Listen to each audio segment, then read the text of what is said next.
在柬埔寨有关部门支持配合下，公安部派出。ព័ត៌មានចិនបានបង្ហាញពីវីដេអូរបស់លោក Gen Z ត្រូវបានបញ្ជូនទៅដល់ប្រទេសចិនក្នុងសម្លៀកបំពាក់ពណ៌ខៀវនិងក្របមុខពណ៌ខ្មៅតាមរយៈជើងហោះហើរ China Southern ការបញ្ជូនខ្លួននេះធ្វើឡើងបន្ទាប់ពីសមត្ថកិច្ចកម្ពុជាបានចាប់ខ្លួនលោក Gen Z និងបកពួក2នាក់ទៀតទៅកាន់ប្រទេសចិនកាលពីថ្ងៃពុធទី6 ខែមករាឆ្នាំ2026តាមរយៈសេចក្តីប្រកាសព័ត៌មានរបស់ក្រសួងមហាផ្ទៃបានឲ្យដឹងថាមន្ត្រីកម្ពុជាបានចាប់ខ្លួនប្រជាពលរដ្ឋចិនចំនួន3នាក់រួមមានឈ្មោះ Gen Z ស៊ូជាលៀងនិងសៅជាហ៊ុយជួនទៅកាន់សាធារណរដ្ឋប្រជាមានិតចិនប្រតិបត្តិការនេះធ្វើឡើងបន្ទាប់ពីសមត្ថកិច្ចនៃប្រជាណាចក្រកម្ពុជានិងសមត្ថកិច្ចនៃសាធារណរដ្ឋប្រជាមានិតចិនបានសហការស៊ើបអង្កេតរួមគ្នារយៈពេលជាច្រើនខែមកហើយ目前，陈志已被依法采取强制措施，相关案件正在进一步侦办中。公安部有关负责人表示，公安机关将于近期公开通缉首批陈志犯罪集团骨干成员，坚决将在逃人员。ខ្ញុំគិតថាដល់ពេលហើយបងប្អូនបាទសម័យនេះគឺជាសម័យគេថាយុគមួយ20ខ្លាចដែរបាទអធិស្ឋានបងប្អូនដូចនេះជាកដែរបងប្អូនអញ្ចឹងការនិយាយដូចជាអសូរលះអញ្ចឹងគាត់ទៅឃើញព័ត៌មាននេះហើយក៏ដូចជាមានព័ត៌មានគាត់ចុះផ្សាយតាំងពីមុនមកដែរគឺថាលោក Gen Z នេះគឺជាមេកតកម្មមួយបាទគេថាខាងលុយក៏ខ្វក់អញ្ចឹងឥឡូវក៏ខាងកម្ពុជាយើងចាប់បញ្ជូនទៅឲ្យខាងបាទសាធារណរដ្ឋចិនហើយបាទដើម្បីគេកាត់ទុកតាមប្រទេសគេទៅហើយបណ្ដាហើយទៅបាទអ្នកដែលអាក្រក់យើងឲ្យឆាប់បានទទួលនៅបាតុកម្មបាទវាថាវាបោកលុយដូចជាធ្វើបាបមនុស្សច្រើនណាស់ហើយបាទឬថាធនាគារ Print ដែលធនាគារធំដែរបាទនៅក្នុងប្រទេសកម្ពុជាយើងបាទគឺធនាគាររបស់គាត់ហ្នឹងហើយបាទតែថាខាងលុយលៀងលុយខ្វក់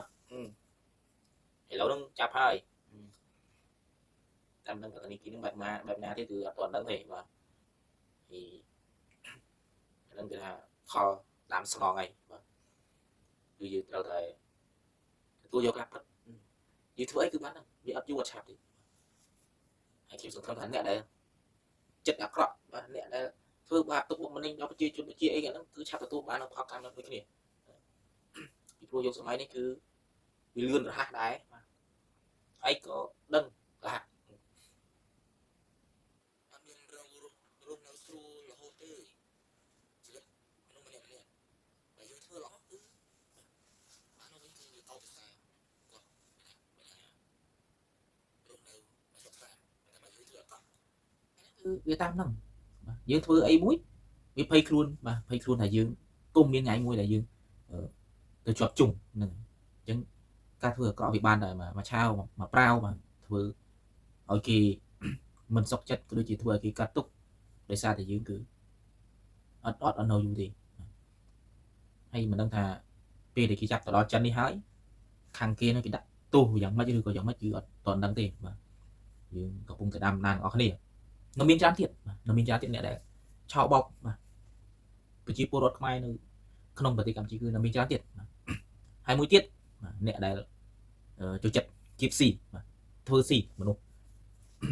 គេថាអ្នកនាំខ្យល់មេខ្យល់នៅកម្ពុជាគឺមានគេថាក្នុងការធ្វើអីមួយគឺសិតតែលុយគឺត្រូវការលុយមុនបានធ្វើឲ្យក្រោយនៅមានមនុស្សបានដឹងទៀតបាទអញ្ចឹងសង្ឃឹមថាច្បាប់បាទនឹងរឹតបន្តឹងហើយក៏ដូចជាសាយជ្រាវនៅថ្នាក់ក្រោមឲ្យបានកាន់តែមកចត់ដើម្បីឲ្យប្រទេសជាតិយើងគឺបាទទទួលបាននៅគេថា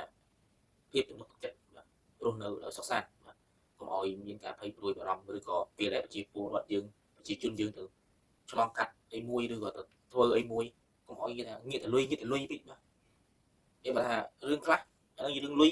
ប៉ុន្តែលុយដែលថារដ្ឋកំណត់ឬក៏ខាងថ្នាក់លើកំណត់យកប៉ុណ្ណឹងទៅវាអត់អីទេខ្លាចតែគឺកំណត់ហើយទៅជំទាវថាគេកំណត់$5ក្នុងការធ្វើឯកសារអីមួយ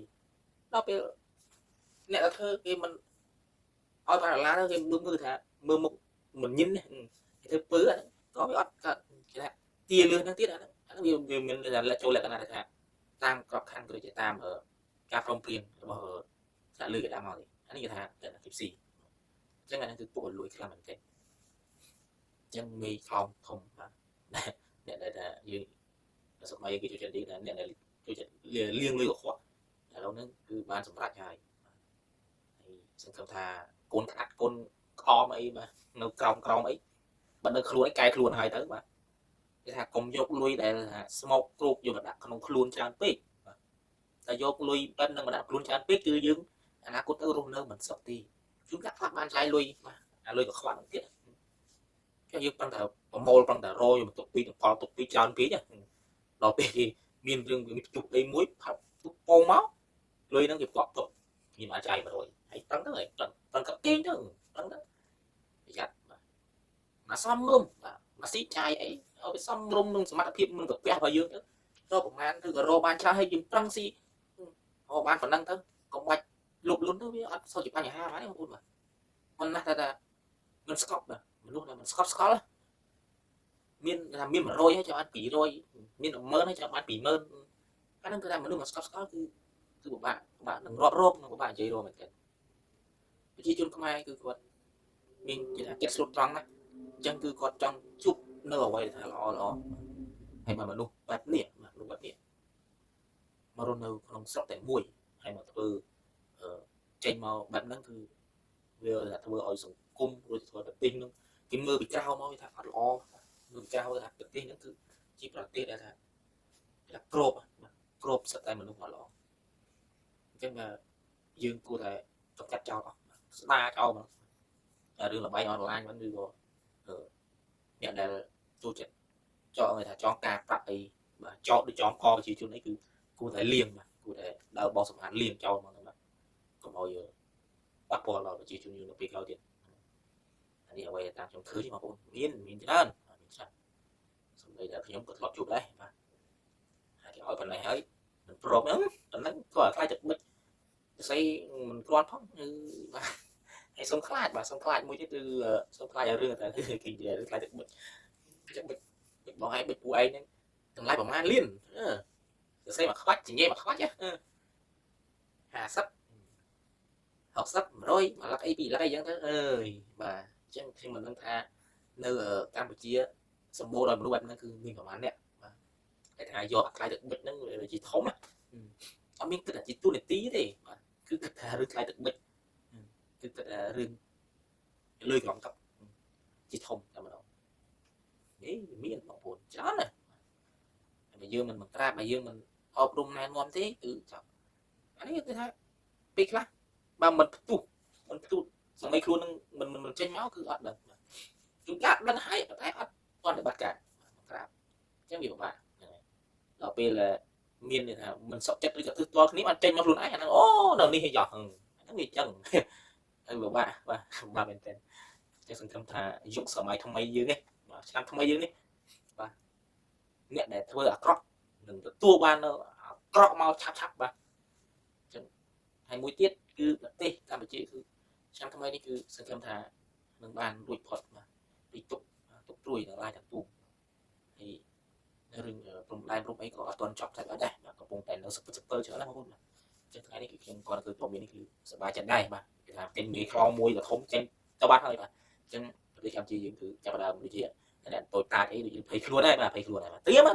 ខ្លួនហ្នឹងហើយបាទមានតែអរគុណច្រើនជួយធ្វើវីដេអូក្រោយ